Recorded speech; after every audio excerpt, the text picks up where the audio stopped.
yaa waroon téye sama loxo di ma tëdd.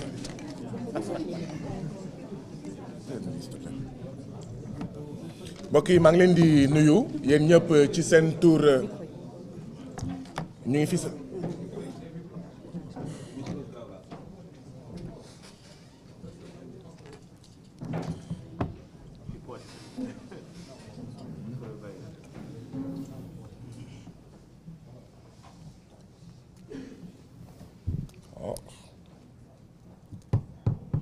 est-ce que baax na mbokk yi maa ngi leen di nuyuwaat yéen ñëpp ci seen tur ak seen sant di gërëm liggéeykat yi nga xam ne ñoom ñoo bokk ci syndicat yi fi nekk di gërëm seen taxawaay ak njàmbaar bi nga xam ne moom moo leen màndargaal gërëm leen ci seen invitation. ay jàmbaar yu góor ak yu jigéen ñoo fi nekk moo tax sama xel mënul ñàkk dem ci benn jàmbaar bi nga xam ne jamono yii passé dafa dem wuyu ji suñu borom muy SG Ahmed Dieng ma doon ñaan ñu def benn simili ñaan ak silence benn simili ñaan ñu ñaanal ko yàlla suuf woyof ci kawam yàlla xare ko aljana yu gën a kawe. mu nekkoon koo xam ne liggéey naa ak moom ay weer ci dossier Expresso mu gaañu yëguma ko ñu toog defe naa benn ayi bés ma soog ko yëg mu métti ma loolu ndax xamoon taxawaayam ci Expresso xamoon taxawaayam ci secteur télécommunication xamoon taxawaayam ci dem ba jeex ci jafe-jafe liggéeykatu Expresso en particulier et des travailleurs du secteur en général muy une grande perte ma leen koy jàllee sama teewaay fii c'est aussi pour lui jébbal sama njaal ci seen kanam yéen ñëpp ci li ñu bokk ñu ñàkk ko muy Ahmed Dieng benn simili de prière s'il vous plaît.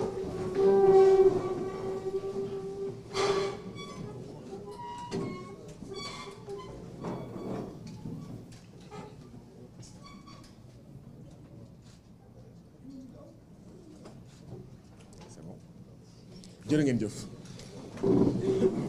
jërë ngeen jëf sama teewaay fii nag mooy dama ñëw pour ànd ak yéen pour dénoncer la délinquance numérique du gouvernement du président Macky Sall et de son ministre Moussa Bocar Thiam. Dénoncer la délinquance numérique du ministre Moussa Bocar Thiam ndax li muy def tegu ko fenn. jaay doole la du leneen lu dul délinquance il faut appeler un chat chat délinquance numérique boobu nag dafa war a jeex ba ndaxte d'accord naa ak ñi ko fi wax waa secteur bi duñu ay nooy neex syndicat yi duñu ay nooy neex les travailleurs de ce secteur duñu ay nooy neex askanu Sénégal tamit duñu ay nooy neex dootuñu nangooti cette délinquance numérique.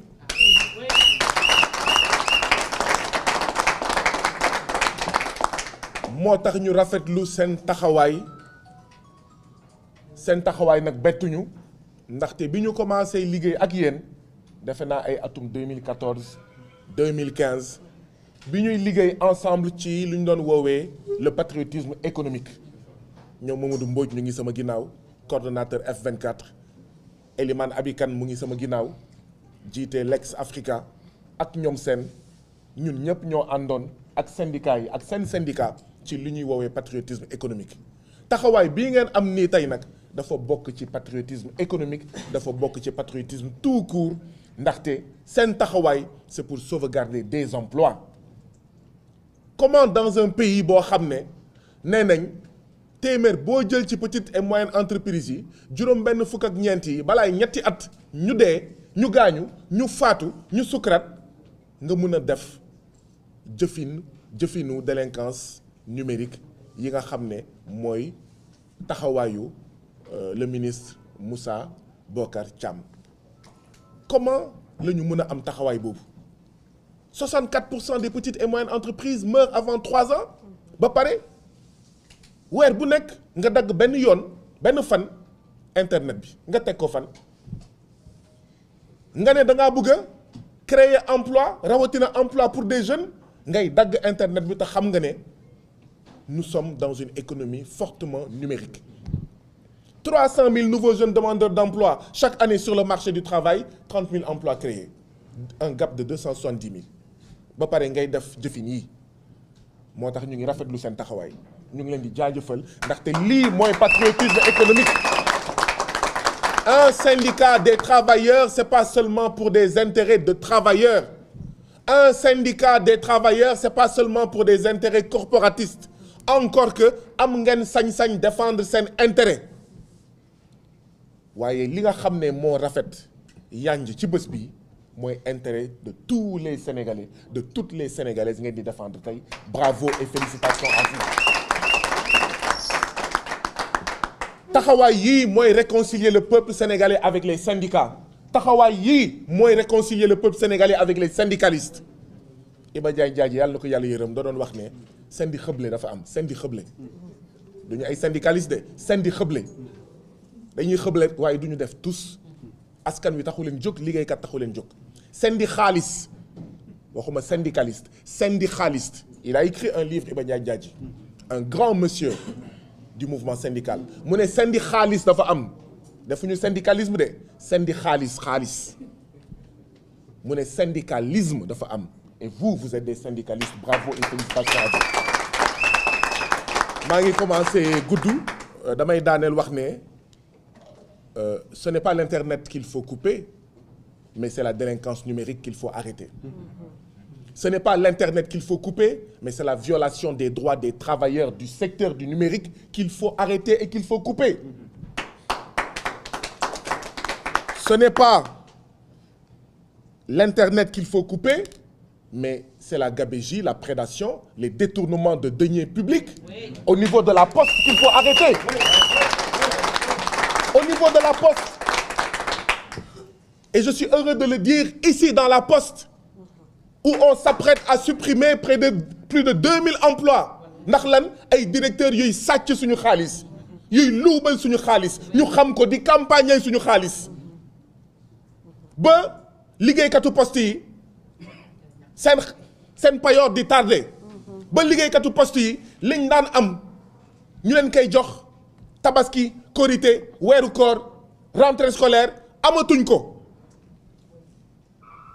ma dugal mission d'information pour la poste ñu ne ñoo lànk ñoo bañ kenn du def assemblée nationale du def mission d'information pour xam li xew ci poste ngeen foog ne dëgg la ce n'est pas l'internet qu'il faut couper mais ce sont les pratiques de détournement de deniers publics qui affectent les travailleurs qui affectent les Sénégalais et en parlant de la poste il faut parler des travailleurs de la poste mais il faut parler des Sénégalais yi nga xam ne ndeysaan weer bu dee bu nekk ñu ngi rang ba tokki ba damm ba tàyyi devant la poste mënuñu jot seen xaalis bés bu nekk ay Sénégalais ñu ngi may bind ne ma ça fait des mois mënuñu jot suñu xaalis ana suñu xaalis mais c'est ça qu'il faut couper c'est ça qu'il faut régler si le gouvernement du président Macky Sall et ce délinquant numérique de Moussa Bocar Thiam faisait preuve d'autant de zèle que bi muy def pour dagg internet bi mu def ko pour régler le problème de la poste pour régler les autres problèmes auxquels sont confrontés les travailleurs de ce secteur kon on serait dans un paradis. Et c'est à ça que nous l'invitons. C'est à ça que nous l'invitons. Son zèle à couper internet, à menacer des emplois, à menacer des petites et moyennes entreprises na ko def ci régler li xew poste ci régler li xew feneen ak feneen. Du internet moo rey Landing Camara Alpha Tunkara ak Modou Gueye mais c'est un scandale c'est un deuxième assassinat que fait Moussa Bocar Thiam naan que bés yi nga xam ne on a coupé internet il y a pas eu de mort mais c'est une insulte à la mémoire de ces trois martyrs. Est-ce que jamono colonisation bi sénégalais yi doon xeex mu am ay sénégalais yuy dee internet dafa amoon? Est-ce que dans les années 60 70 80 93 2000 etc. sénégalais yi di dee dafa amoon internet? C'est quoi cette volonté de faire de la désinformation, d'associer internet et assassinat? Nous dénonçons cela fortement. nañu jël seen responsabilité fi may daanale nag mooy SG interpellé naa gouvernement bi sur la situation au niveau de Free Sénégal ndaxte yëg ngeen ne Free Sénégal jamono yële passé dañoo jaay ay actions ni mu tëddee woon mooy le groupe Saga Holding composé de Axian 40%, NJJ 40% ak Yérim Sow 20% ñoo racheté woon Tigo am na ñeenti weer ci ginnaaw NJJ dafa jël ay actions jox ko Axian mu retrouvé wu avec 80%. On parle de patriotisme économique lan moo tax waxuñu ay Sénégalais ñu jënd ko lan moo tax lu nooy lu neex lu baax ci Sénégal ci secteur numérique ñu bëgg ko jox ay doxandem ñuy nekk ay jaam yu ñuy diri te duñu taamu suñu ndong fu mu dal. Donc SG j'ai interpellé le gouvernement ci loolu dama ne même si dama gëm fortement que gouvernement bii ak président bii li ko dese bëriwul ce n'est pas un prétexte pour ne pas parler à l'Assemblée nationale des problèmes des travailleurs et ça prouve qu'il n'y a aucune crise à l'Assemblée nationale. Ce n'est pas vrai. La seule crise, c'est le report de l'élection présidentielle, le coup d'État constitutionnel. Je vous remercie.